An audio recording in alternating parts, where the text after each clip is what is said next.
प्रभु यीशु के जीवित समर्थी जलाली नाम में आप सब लोगों को जय यीशु मसीह की, जय यीशु मसीह की। परमेश्वर का धन्यवाद देते हैं आज के सुंदर दिन के लिए। सुंदर क्यों है कि परमेश्वर जब हमारी जिंदगी को छूता है तो हम आशीष पाते हैं, और जिसके जीवन के अंदर आशीष आती है उसको मालूम है ना कि परमेश्वर इसके जीवन के अंदर क्या कर रहा है।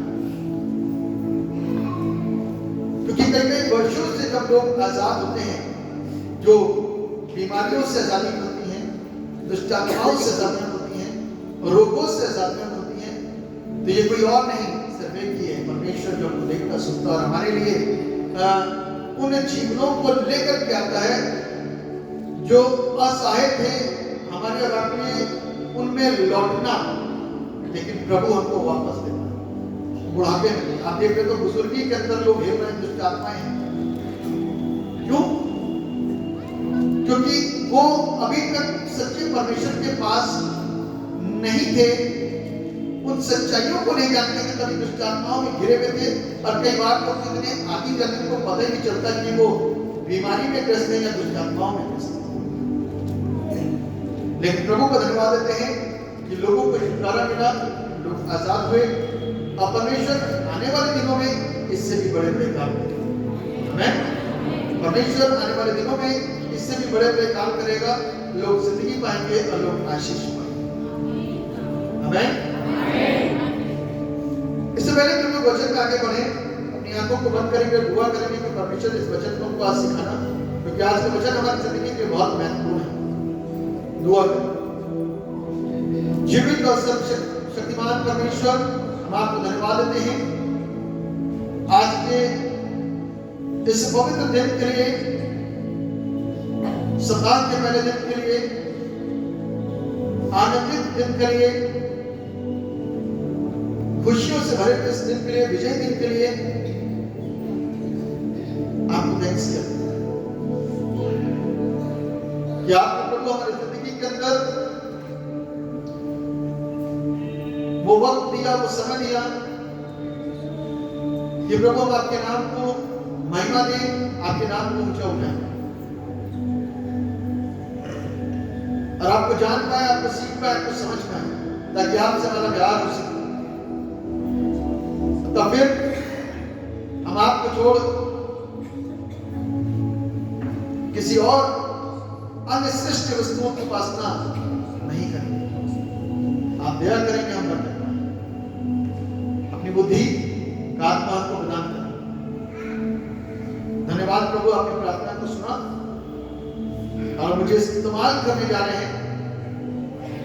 मैं अपने आप को आपके हाथों में सौंप देता हूं, और इस प्रार्थना को उद्धार करने वाले एकमात्र जीवित और समर्थी प्रभु यीशु नासरी के नाम में होकर के मांगते जैसे सुनिए और कबूल कीजिए। आमीन। परमेश्वर को धन्यवाद देते हैं कि परमेश्वर ने ये मौका दिया कि हम लोग एक साथ मिलकर के परमेश्वर के भवन में इबादत कर सकते हैं, उसके वचन से सीख सकते हैं, सीख करके दूसरों को सिखा भी सकते हैं। मालूम है, जब कोई किसी चीज को सीखता है तो वो उसमें एक्सपर्ट हो जाता है। कोई बिजली का काम सीखता है, कोई फर्नीचर का काम सीखता है, तो कोई व्हाइट वॉश का काम सीखता है, तो कोई लोहे का काम सही करने का सीखता है, तो कोई किसी की रिपेयर सीखता है, तो कोई कुछ सीखता है। आज यदि प्रभु के पास आ जाते हैं, उसे सच्चाई को सीखते हैं, और हम चाहते हैं कि परमेश्वर हमको सच्चाई को सिखा दे, परमेश्वर हमको हकीकत बता दे, ताकि हम उस हकीकत को सीख और समझ करके अपने जीवन के अंदर उसको ले आ सके।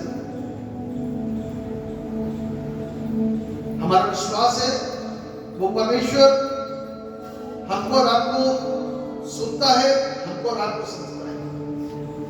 आज इस विषय के ऊपर हम लोग मनन करने जा रहे हैं, वो है through the Holy Scripture God gives us encouragement and hope। पवित्र बाइबल के माध्यम से परमेश्वर हमें उत्साह और आशा प्रदान करता है। पवित्र बाइबल के माध्यम से परमेश्वर हमको उत्साह और आशा प्रदान करता है। किसके माध्यम से? बाइबल के माध्यम से। कितने लोग आए बाइबल? दिखाइए बाइबल, दिखाइए, देखो जरा आपकी बात। Very good, very good. Gents लोग को लाए नहीं, very good, very good, very good, बहुत अच्छी बात। यदि ये साथ में नहीं होगा तो काम कैसे चलेगा भैया? आपको चंगाई चाहिए तो यहीं से आएगी, आपको बुद्धि चाहिए तो यहीं से आएगी, आपको दौलत और शोहरत चाहिए तो यहीं से आएगी, अच्छी पत्नी चाहिए तो यहीं से आएगी, अच्छे बच्चे चाहिए तो यहीं से आएगी, क्योंकि परमेश्वर हर एक आशीष यहां से और वो भी सही और सटीक। बहुत सारे लोग इसको इग्नोर करते हैं, बहुत सारे लोग इसको वैल्यू नहीं देते, आराधना में लगे तो आराधना ही कर रहे, दुआ में लगे तो दुआ ही कर रहे, लेकिन वचन में जीरो है। वचन में क्या है? क्यों? क्योंकि पढ़ते कितने लोग पढ़ के आए बाइबल? हाथ उठाइए। कितने लोगों ने बाइबल पढ़ी? बाइबल पढ़ी, वेरी गुड। अब देखिए, अब पता चल रहा है कितने लोगों ने बाइबल पढ़ी, बाइबल लेकर के आ गए, बाइबल घर में रखी हुई है। बाइबल पढ़नी बहुत जरूरी है, तभी तो उन्नति नहीं है, तभी रोते रहते हैं, तभी तरक्की नहीं है। चलिए, संडे का दिन था, आप कह सकते हो कि बहुत जल्दी थी, लेकिन ये तो और इम्पोर्टेंट दिन है ना, ये तो बहुत ही इम्पोर्टेंट दिन है, पढ़ना चाहिए। कोशिश करें सुबह सुबह यदि टाइम मिल जाए तो पढ़ लें, क्योंकि दिन भर आपको मालूम है कि आपका शेड्यूल बिजी रहेगा, आप कर नहीं पाओगे। और फिर पढ़ना भी कैसे पढ़ना? बस ही पढ़ लिया, अब उसके न तो आगे पता न पीछे पता। आज बाइबल के ऊपर ही मनन हो रहा है, इसलिए मैं बाइबल को ही विच्छेद कर रहा हूं, बाइबल के विषय में बता रहा हूं कि बाइबल हमारी जिंदगी के अंदर कितना महत्वपूर्ण रोल प्ले करती है।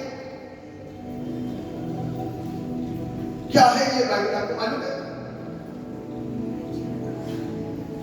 बाइबल यूनानी भाषा के बिबलिया शब्द से निकला। कहां से? बिबलिया शब्द है। कौन सी भाषा? यूनानी भाषा। कितने लोगों ने लिखा बाइबल को? 40। बताइए कितने लोगों ने लिखा है? 40। 26, 40। कितने सालों में लिखा है? 1500 से 1600 साल के अंदर इसको लिखा गया।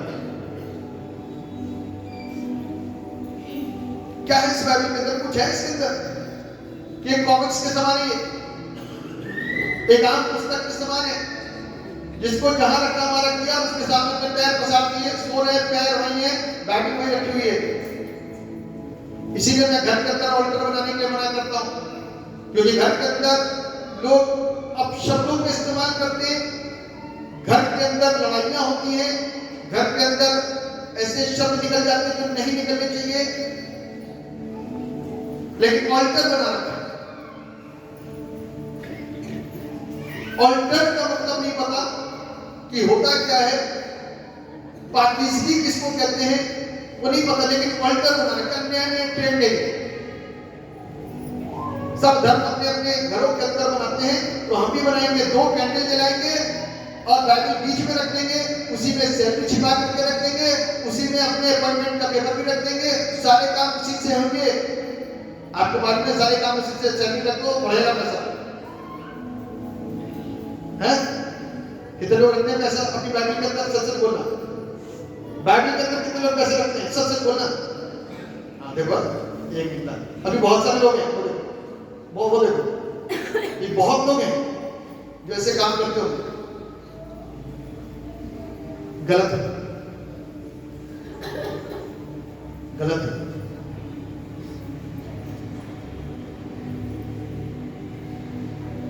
आपका वचन इतना सामर्थी है कि आप सिर्फ नाम लोगे, सारी चीजें बढ़ेंगी। कल रात में हमारे ग्रुप में एक लड़की है, वो प्रचार कर रही है। हम लोग की रोज प्रेयर होती है। उसने सैटरडे और संडे हमारे ग्रुप के जितने बच्चे हैं सब प्रीचिंग करते हैं, और सबको 5 मिनट, यदि 12-15 लोगों में प्रीच करेंगे तो किसी को 7 मिनट का टाइम देते हैं या 10 मिनट का, तो प्रीच करेंगे। उसने कहा सब विषय के ऊपर टच करा दिया, मैं कुछ अलग विषय लूंगी, और वो है फाइनेंस, पैसा। तो मैं कम शब्दों में इस बात को बोल रहा हूं। उसने कहा ना तो मैं जॉब करती हूं, ना मेरे को पॉकेट मनी मिलती है, लेकिन कहीं ना कहीं से तो पैसा आता ही होगा। शुरुआत कभी हुई होगी, कहीं से भी आ गया होगा। एक दिन मैंने सोचा मैं भी परमेश्वर के भवन के लिए बीज को बोना शुरू करूंगी, अपने दशमांश को निकालूंगी। कहते हैं लोग सारे काम करते हैं, दुआएं करते हैं, उपवास करते हैं, सारे काम करते हैं, लेकिन पैसा कोई नहीं बोलता। बहुत रेयर लोग पैसा डालते हैं, दशमांश बहुत कम लोग डालते हैं, बीज बहुत कम लोग बोलते हैं। लेकिन बाहर खर्चा करने के लिए बहुत कुछ है, लेकिन चर्च को देने के लिए कुछ नहीं उनके पास।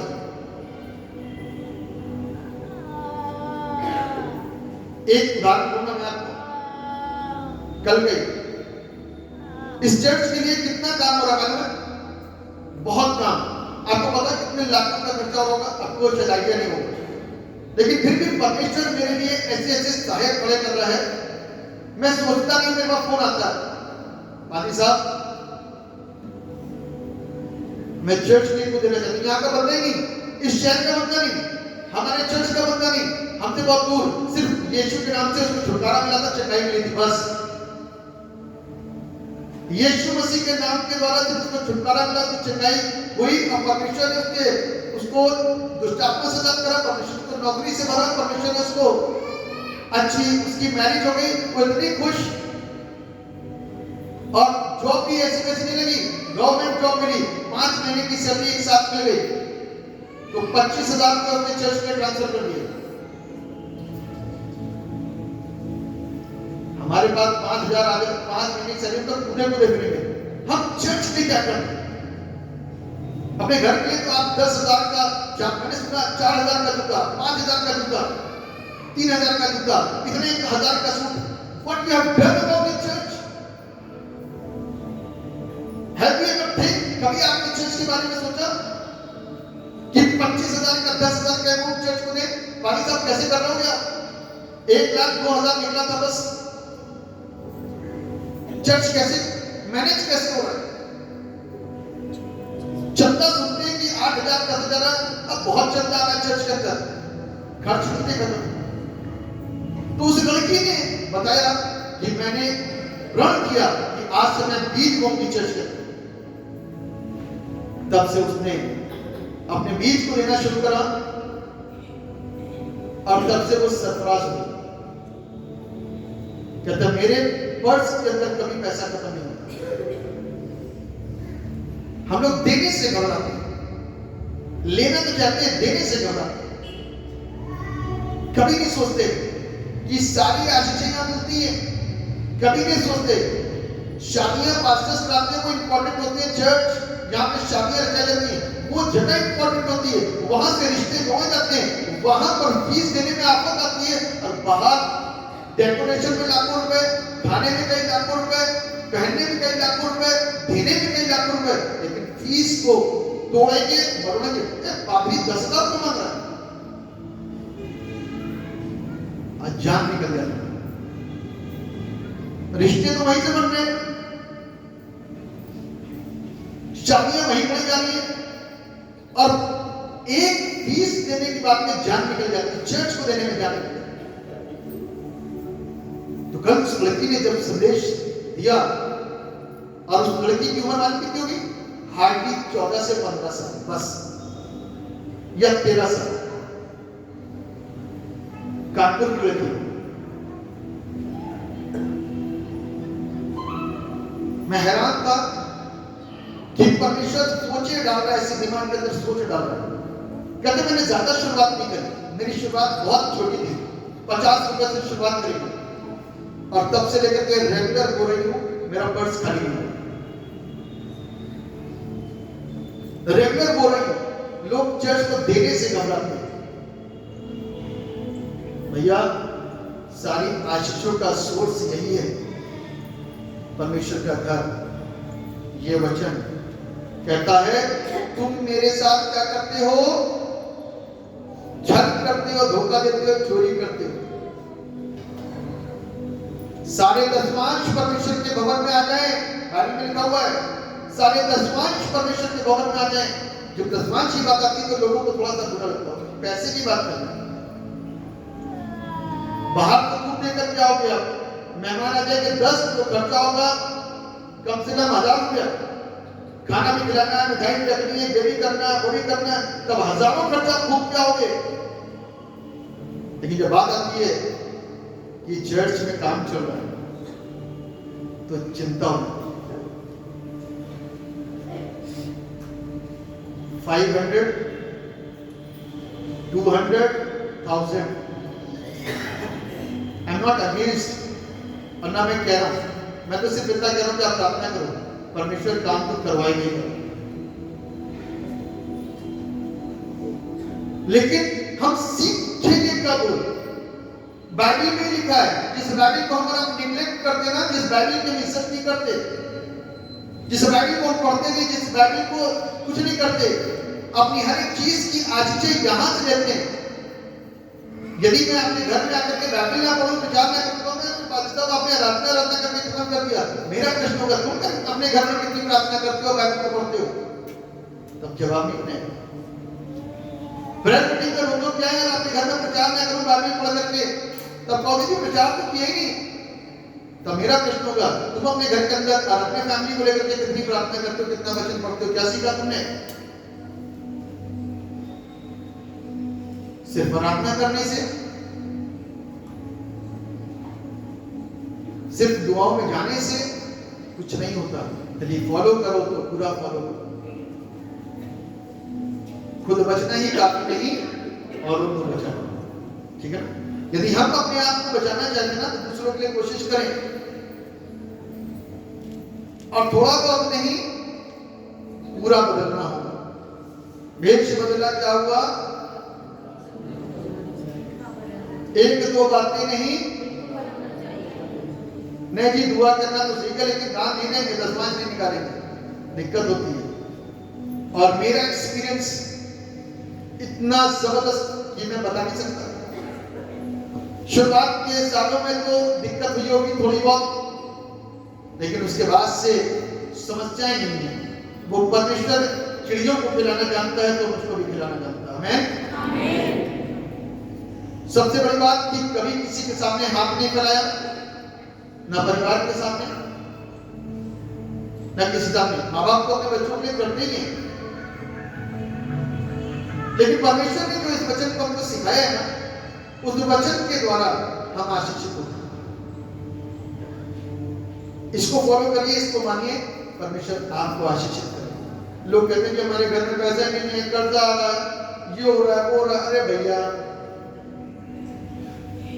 ऐसी कौन सी चीज जो प्रभु के द्वारा, प्रभु के नाम से सिद्ध नहीं होती, ठीक नहीं होती? करके देखोगे तो मिलेगा, है ना? लोगों के चलने रुके हुए हैं तो दशमांश की बात तो बहुत दूर की बात है। मंथली सब्सक्रिप्शन जिसको हमारा बोलते हैं, बगैर बोले आता नहीं है। बाइबल को सीखना हमको, बाइबल मालूम है इतनी इंपॉर्टेंट है मेरे बात के लिए, इतनी इंपॉर्टेंट है कि मैं क्या बताऊं। ये बात बताइए, बाइबल को जो यहाँ पर हम और आप देखते हैं, एक गीत बड़ा खूबसूरत सा गाती है, वचन का अंकुर जैसे मैं वो मेरा, अरे बाप ही तो सारी चीजों को पूरा करता है कि नहीं करता है? जब बाप ही नहीं बनाओगे तो कैसे काम होगा?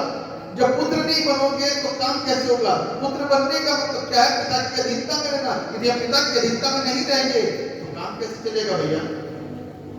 वचन का अंकुर मेरे दिल के अंदर भी आया ही नहीं है, फूटा ही नहीं है। 4 बाइबल की वर्ष रट करके काम नहीं चलेगा, 1-2 जगह प्रचार करने से काम नहीं चलेगा, 2-4 मीटिंग करने से काम नहीं चलेगा। परमेश्वर कहने जाएगा कि हाँ भैया मीटिंग करी थी कि नहीं करी थी, रोजा रखा तो नहीं रखेगा। परमेश्वर इस बात को पूछेगा क्या पूरी जिंदगी तू धैर्य के साथ में परमेश्वर के वचन पर बना रहा कि नहीं, बनी रही कि नहीं? फिर भी पूछेगा कि हमने पूरी जवानी प्रभु को दी या बचपना प्रभु को दिया कि बुढ़ापा प्रभु को दिया? वो सिर्फ एक प्रश्न करेगा, क्या तू जिंदगी के अंत तक धैर्य बना के रखेगा या नहीं? वचन को अच्छे से सीखे ना, उसको अदरवाइज मत लीजिए। यदि यहां से नहीं सीखोगे तो कहां सीखोगे? क्योंकि घर में तो आप पढ़ के आए, क्या आपने बताया? जब घर में नहीं पढ़ के आए और कब पढ़ते हो मुझे नहीं मालूम, और कितना पढ़ते हो मुझे नहीं मालूम, मैं इसके ऊपर प्रश्न कर ही नहीं रहा। ये तो आपकी अपनी लाइफ है और मेरी अपनी लाइफ है। लेकिन जब आप यहाँ पर आए हो तो मेरा तो कर्तव्य बनता है कि आपको बाइबल से सिखाऊं कि Bible how much important to our life, कितनी जरूरी है मेरे रब के लिए। एक बात बताइए, बाइबल मेरे रब के पास में ना होती, यदि बाइबल मेरे रब के पास में ना होती तो अब इस बात का जवाब दीजिए कि आप सृष्टि की नॉलेज रखते हैं? सूरज चांद सितारे कैसे आए आपको बाइबल में मिला। मूसा कौन था आपको बाइबल में पता चला। 10 कमांडमेंट्स क्या थे, कहां से आए आपको बाइबल में पता चला। व्यवस्था किसको कहते हैं आपको बाइबल में पता चला। लव ऑफ गॉड कौन क्या है और कौन है वो आपको बाइबल में पता चला। दूसरों के साथ में एक नैतिक जिंदगी को कैसे जीना चाहिए वो आपको बाइबल में पता चला। सारे काम हो जाएंगे, सब कुछ हो जाएगा, लेकिन इसके बगैर सारी चीजें अधूरी हैं। इसके बगैर सारी चीजें अधूरी हैं। यीशु मसीह एक कुंवारी के द्वारा चर्नी में आ गया, चर्नी में पैदा हुआ, कैसे पता चलता? बाइबल में प्रूफ करने के लिए दिया प्रभु ने, जिसको हम और आप जब तक पढ़े नहीं प्रूफ नहीं कर सकते। बगैर इसके कोई आशीष मिलेगी नहीं। आप जीवन तो जी रहे हो, आपके पास में घर की सारी अच्छी वस्तुएं, क्योंकि आपके पास पैसा है, आपने कमाया या माँ बाप के पैसे पर आप चल रहे हो। कहीं से भी आपके पास में है, आप अपने ऐशआराम की सारी वस्तुएं ले रहे हो, ठीक है, लेकिन क्या उसमें परमेश्वर की बरकतें हैं? वो डिपेंड करता है, वो डिपेंड करता है। लेकिन जिसके जिंदगी के ऊपर परमेश्वर की आशीष है, मैं इस बात को बताना चाह रहा हूं कि परमेश्वर अपनी आशीष को लेना था। कादेश बर्ने जंगल में 40 वर्ष की यात्रा के अंदर बाइबल कहती है ना तो उनके जूते घिसे ना कपड़े फटे। ये आशीष होती है क्योंकि परमेश्वर का हाथ था। खाने को परमेश्वर दे रहा था, वो काम कर रहे थे, चले जा रहे। ये परमेश्वर का हाथ था। कब वचन को सीखेंगे, कब समझेंगे, जिंदगी निकल जाएगी, लोग आएंगे और जाएंगे, कितनी मृत्यु हो जाएगी आंखों के सामने। हम उनके फ्यूनरल में जाके खड़े होंगे, थोड़ा सा शोक प्रकट करेंगे, उसके बाद फिर वापस अपनी वही जिंदगी के अंदर जीवन को जिएंगे। वही बुराइयां, वही युद्ध, वही झगड़े, वही सारी चीजें। कुछ नहीं मिलने वाला, कुछ नहीं मिलने वाला। बाइबल को पढ़ने से जीवन बदलता है, बाइबल को पढ़ने से जीवन बदलता है। यदि आपने बाइबल पढ़ी ना तो आशीषित हो गए, यदि बाइबल नहीं पढ़ी तो आशीषें मुश्किल हैं। और आशीषें कहते किसके हो? कोई धर्म की परिभाषा में नहीं बता सकता है। धर्म क्या है? धर्म धर्म तो करते हैं सब लोग, धर्म क्या है?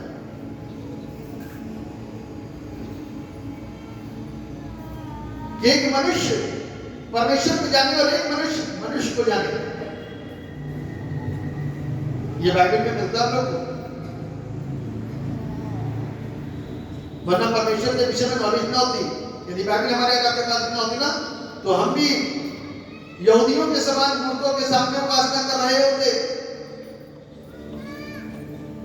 यहूदियों के समान हमने भी अपने बहुत सारे देवता बना लिए होते, उनकी उपासना कर रहे होते। लेकिन इस बात को ध्यान कर लीजिए कि परमेश्वर मुझको आपको बचाने के लिए आया, कि उसका प्यार है, उसने अपने प्यार को हमारे जीवन के ऊपर प्रकट करा अपने वचन के माध्यम से, और वचन के द्वारा ही हम बचाए जाते हैं। जब यीशु मसीह, यदि मैं गलती ना करूं तो मरकुस सुसमाचार उसके 4वें अध्याय में इसको बोलते हैं नासरत मैनिफेस्टो, नासरी घोषणा। तब परमेश्वर ने अपने पुत्र के द्वारा एक घोषणा करवाई कि मैं जगत के कंगालों को, दलितों को, दबे कुचलों को, असहायों को, पापियों को सहारा देने के लिए आया हूं। इसको बोलते हैं नासरी घोषणा, यीशु मसीह के द्वारा।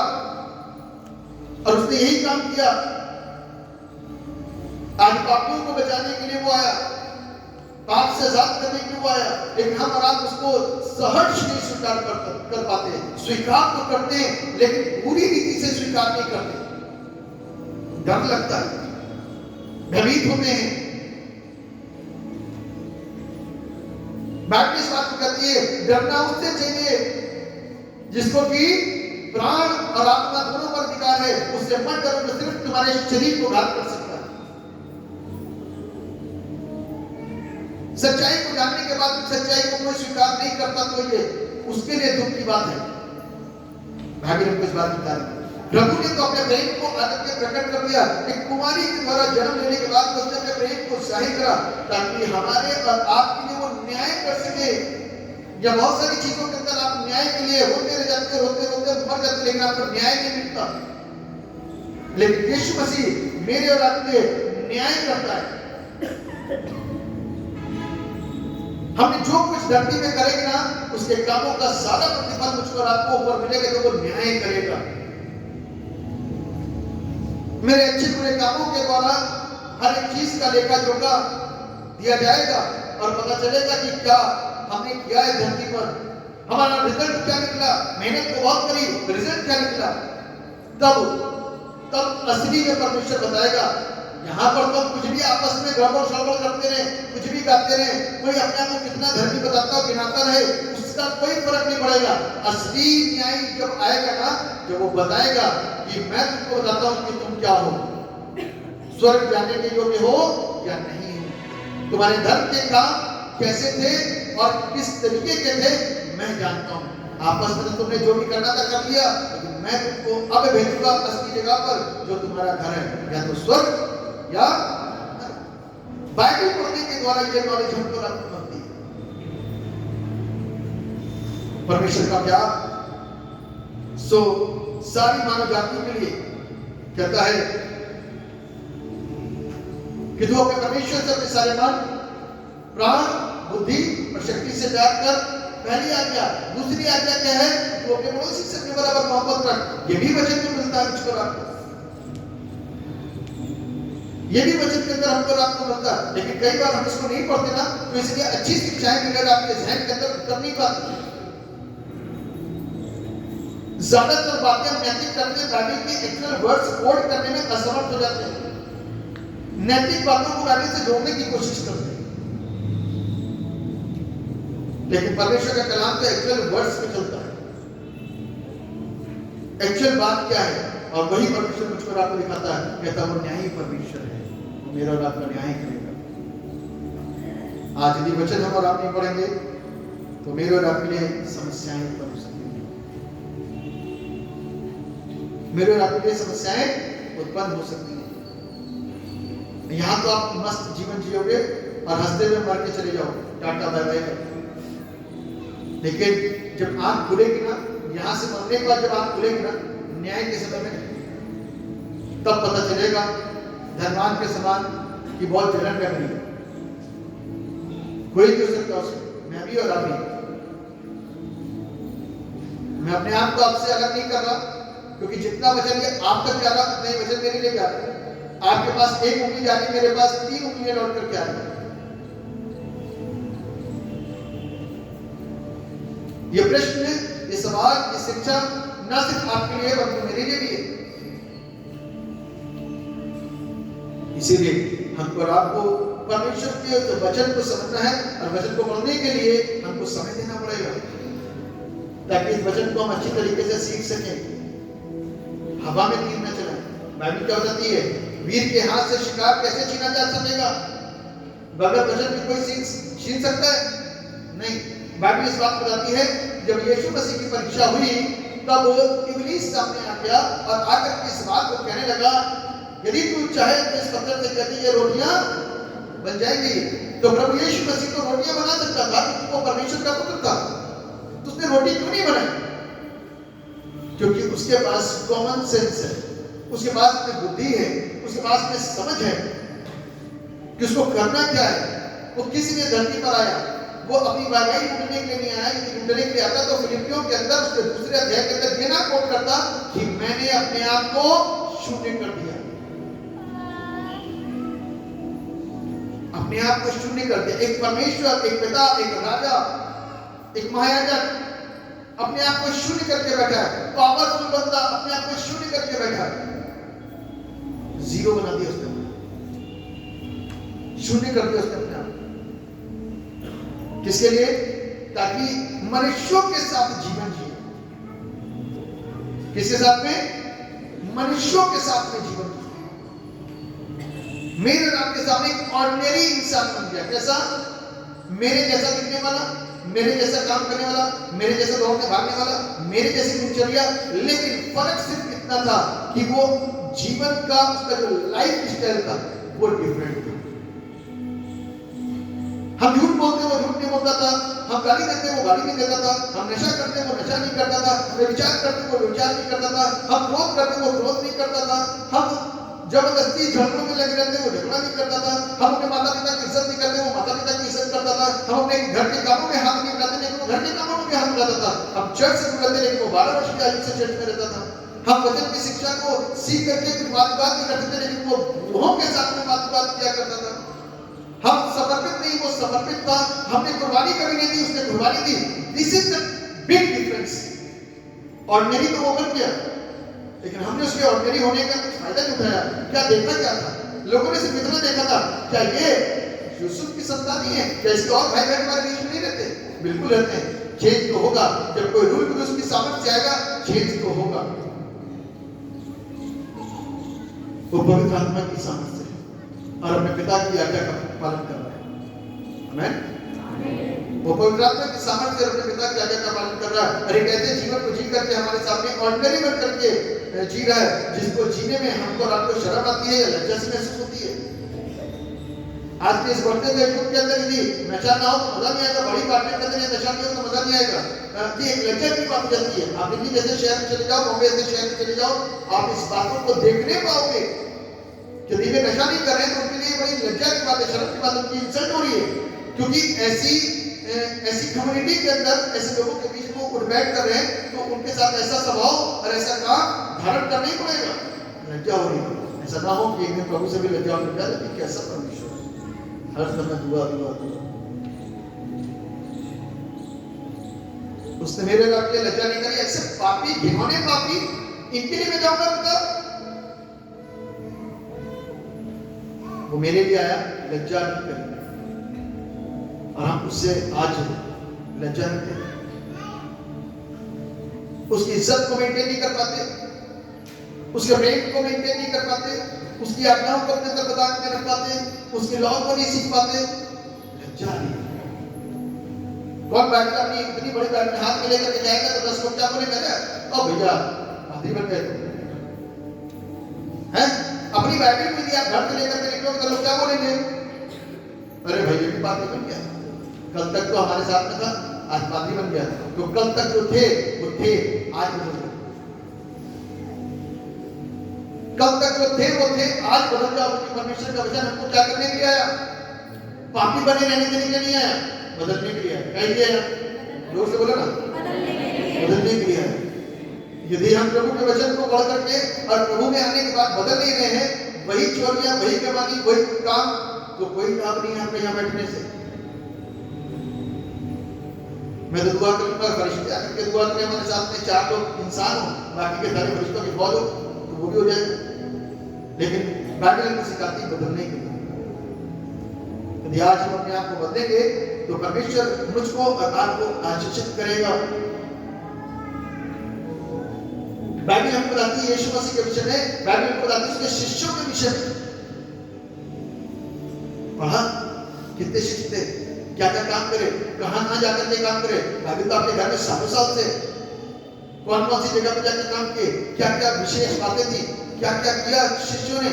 बहुत सालों से घर में जन्म से ईसाई हैं, पीढ़ी दर पीढ़ी ईसाई हैं, लेकिन करा क्या?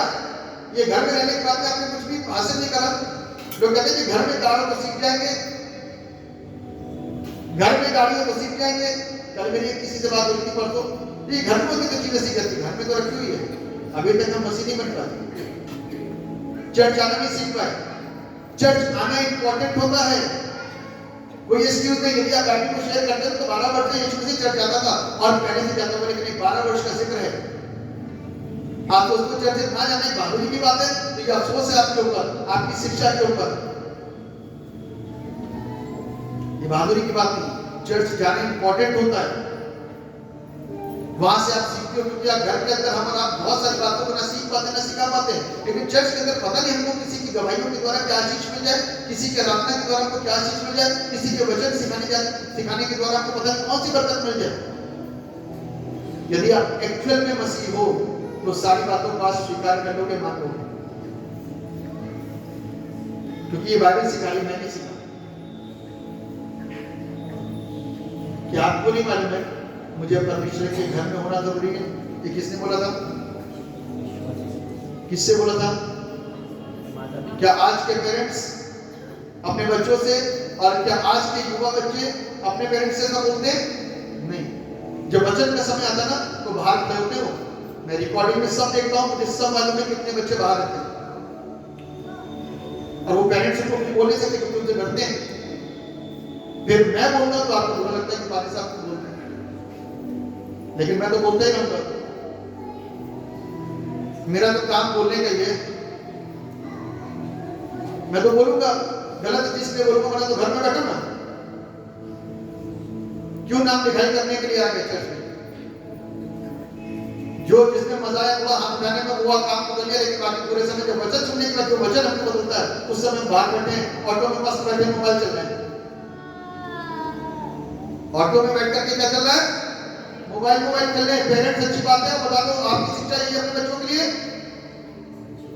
यदि आज आप अपने बच्चों को यही शिक्षा दे रहे तो आगे को रोना पड़ेगा आपको,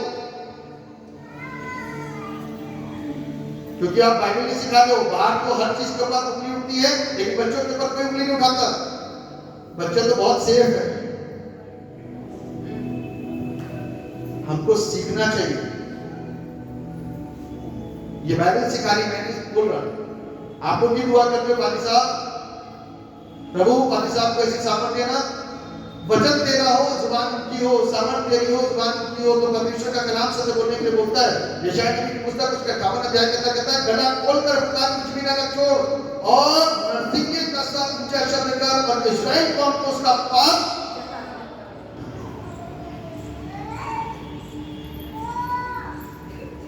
यह हकीकत बात है। यदि आप बच्चों को बैठना नहीं सिखाओगे ना, नहीं सीखेंगे, फिर उनकी जनरेशन नहीं सीखेगी। ये आज हाल है मेन लाइन चर्चेस के लोगों के, जो अपने आप को पुराने पीढ़ी दर पीढ़ी क्रिश्चियन और चर्च के लोग बताते हैं, नुमाइंदे।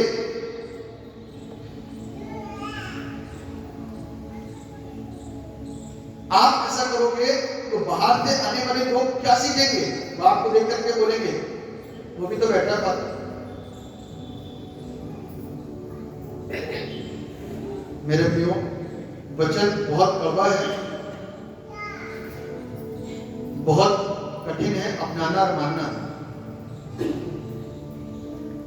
यदि आपको लगता है कि यू आर ब्लेस्ड, कि चर्च में वचन चल रहा है, बाहर आप ऑटो में बैठ के या बाहर खड़े करके वचन को सुन रहे हो, तो मैं कहूंगा हर घंटे आप बाहर ही आओ सीधे, और एक ऑटो में मस्त बैठ करके वहीं सब कुछ करते थे, और आशीषें मिल जाएंगी तो मेरे को बता देना। आशीषें सिर्फ इतना मत समझना कि नौकरी मिलनी होती है।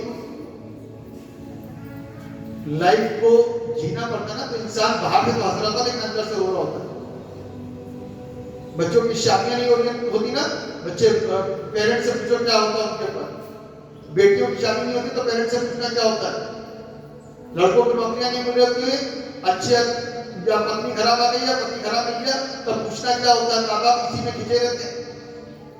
ब्लेसिंग्स यहाँ से आएगी वचन से, नजरअंदाज मत करना। परमेश्वर ने आपसे प्यार किया और आप परमेश्वर से प्यार किया। परमेश्वर ने आपके जान कुर्बान की, आप परमेश्वर के लिए जान कुर्बान कीजिए। जब बचपन से छड़ी उठाएंगे ना, तभी बच्चे सीख पाएंगे, वरना नहीं सीखेंगे। अब क्रिसमस का सीजन चल गया। यीशु मसीह की बर्थ के विषय में कहां से जानकारी देते हैं? शेफर्ड के विषय में कहां से पता चलता है? एंजल्स के विषय में कहां से पता चलता है? हेरोदेस के विषय में कहां से पता चलता? वो वाइस मैन जो आए थे उनके विषय में कहां से पता चलता? ये बाइबल है। शैतान को कैसे हराया जाएगा कहां से पता चलेगा? शैतान हारा हुआ कहां से पता चलेगा? यदि आज यही इसी को ही नजरअंदाज कर दिया जाएगा तो बड़ा मुश्किल हो जाएगा। आज सब जगह मालूम है बाइबल संडे सेलिब्रेट किया था,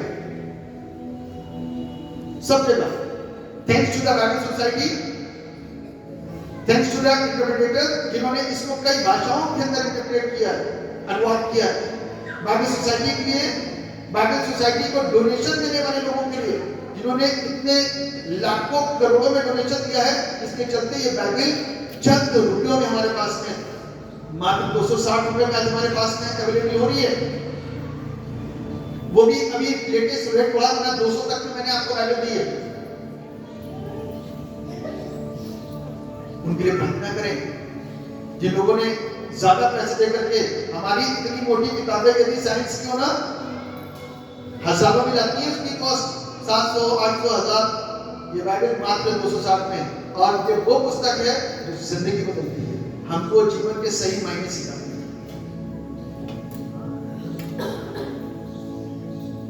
सारी पुस्तकें जो भी आप पढ़ोगे संसारिक, आपको डॉक्टर बनाएंगे, आपको इंजीनियर बनाएंगे, और ये आपको इंसान बनाएंगे। आमीन।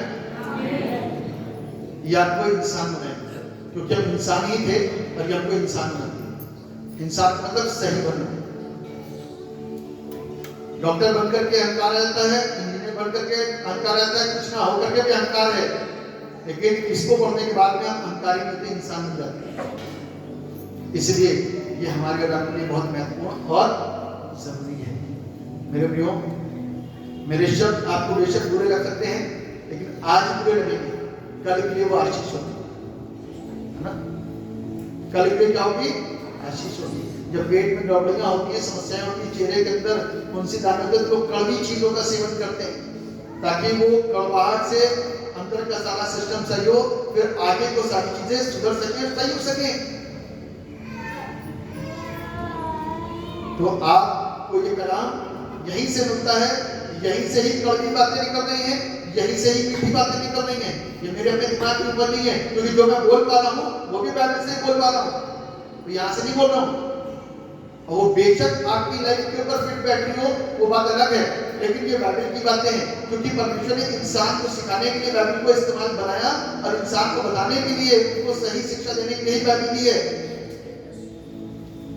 किसी व्यक्ति विशेष के ऊपर टारगेट करने की कोई बात नहीं है, इसको सिखाने की बातें हैं और इसको सीख करके हम आशीषित होते हैं। मेरा कभी कोई ध्यान नहीं रहा किसी को टारगेट करने का, मेरा ध्येय हमेशा रहा कि आप वचन को सीखो। यदि जवान बदल जाए, बड़ों के अंदर बदलाव आ जाए, तो इससे बड़ी बात क्या होगी? कल को आप यहाँ से मेरे जाने के बाद याद तो रखोगे कि कुछ तो शिक्षा मिली, इस बिल्डिंग को याद रखोगे, पाकिस्तान में चल बनाया था, पढ़ाई करी थी, हैं? ये इंपॉर्टेंट नहीं है, मेरा मकसद ये नहीं है। ये तो साइड का एक काम है। मेन चीज होती है चर्च का बनना। मेन चीज है चर्च का बनना। आप कहते हो घर नहीं आते, घर कैसे है? अकेला बंदा यदि यहाँ पे रह के काम करेगा बगैर आपके किसी सपोर्ट के, तो घर कैसे आ पाऊंगा? तरह एक दिन करके देखने से पता चलेगा। बाइबल को सीखो, तब आपको पता चलेगा कि बाइबल हमको हर क्षेत्र में कुछ सिखाती है। तो डोंट टेक इट अदरवाइज, इसको बुरा मत समझिएगा, इसको एक कड़वी शिक्षा समझकर इसको पी लीजिए और हजम कर लीजिए। और यदि लगे कि आज अपने बच्चों के ऊपर या अपने पेरेंट्स से कुछ कह सके सच्चाई के विषय में, तो बोल देना, सच्चाई बोल देना, ताकि सच्चाई बेशक कड़वी होती है, बुरी लग सकती है, लेकिन सच्चाई यही है कि बगैर परमेश्वर के कलाम के हम आशीषित नहीं होंगे। ये इंपॉर्टेंट है। और इसी को हम पढ़ करके नहीं आए, इसी को हम पढ़ करके नहीं आए। कोई बात नहीं, आज तक और अब तक जो हुआ खत्म करिए, कल से एक नई शुरुआत करिए, कल से एक नई शुरुआत करिए। आशीषित करने के लिए अपने आप को परमेश्वर के वचन से मोहब्बत करिए। सारी चीजें बैलेंस होनी चाहिए। मालूम है, जब छोटा बच्चा होता है ना, माँ का दूध पीता है, बैलेंस होता है। तो दूध जैसे जैसे बड़ा होता है तो दूध क्यों नहीं पीता रहता? खाना खाता है, रोटी भी खाता है, रोटी खा करके पेट क्यों नहीं भरता? सब्जी को साथ में मिलाता है, क्योंकि बैलेंस होगा। फिर पानी क्यों पीता है? क्योंकि बैलेंस होगा। आराधना कर रहे हो, उपवास रख रहे हो, वचन कर रहे हो, दुआ कर रहे हो, सब चीज बैलेंस रखो ना। एक हाथ बढ़ता चला जाए, एक हाथ इतना रह जाए, तो क्या कराते हैं? एबनॉर्मल, समझे? ठीक उसी प्रकार से किसी भी चीज के अंदर कोई बढ़ोतरी ज्यादा होगी, कोई चीज कम है, तो हमारे अंदर क्या है कि अभी इनको नॉलेज नहीं है। क्या नहीं है?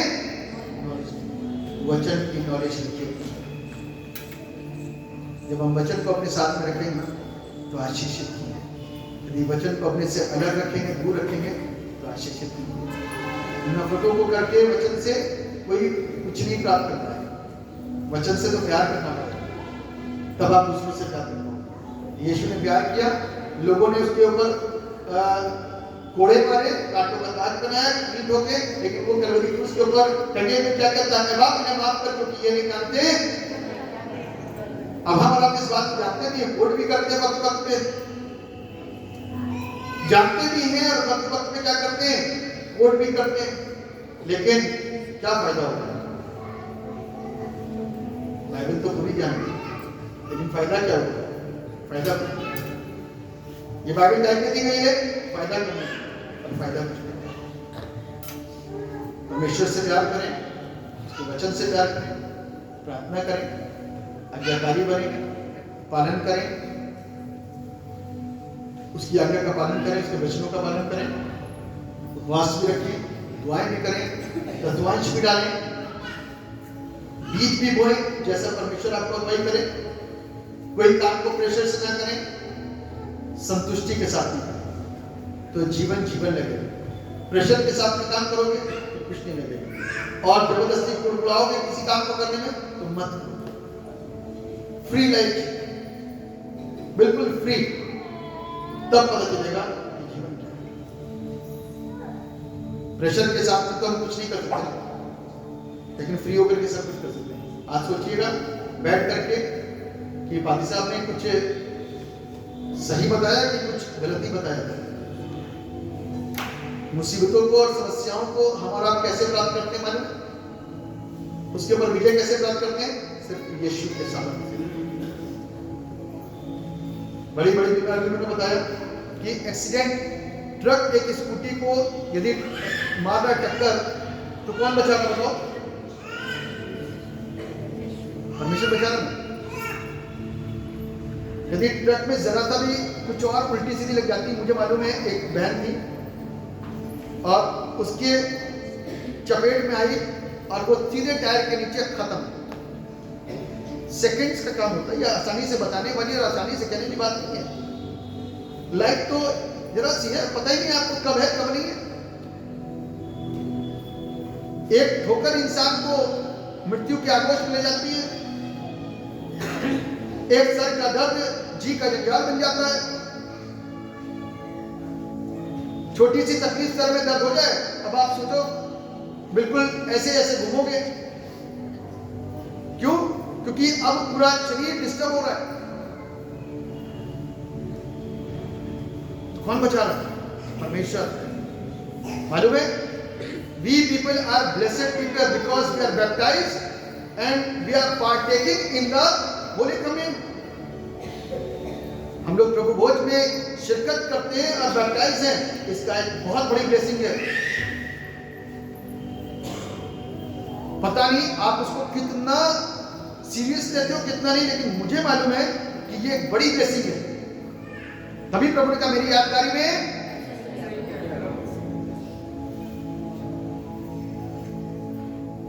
आज ना परमेश्वर के वचन के द्वारा कहना सीखना शुरू कर दीजिए, तब आशीष मिलेगी। हर पादरी साहब आएंगे और यही बोलेंगे, तो क्या हर पादरी साहब के साथ में नफरत करोगे? वचन है नहीं, ये तो सच्चा वचन है। इसी के द्वारा हम बचन है, इसी के द्वारा ब्लेस है। वरना कुछ भी होता है एक जरा सी टक्कर से, लेकिन प्रभु ने उनकी लाइफ को बचाया और उनको सुरक्षित किया। मैंने इतना तक सुना है कि तगड़ी टक्कर लगी और बंदा उछला और गिर रहा है, तो इस बात को बोला कि पादरी साहब बिल्कुल ऐसा लग रहा था कि जैसे किसी ने मुझको हाथ में लेकर के किनारे रख दिया। ऐसी भी गवाहियां सुनी मैंने। ये कौन करता है? परमेश्वर।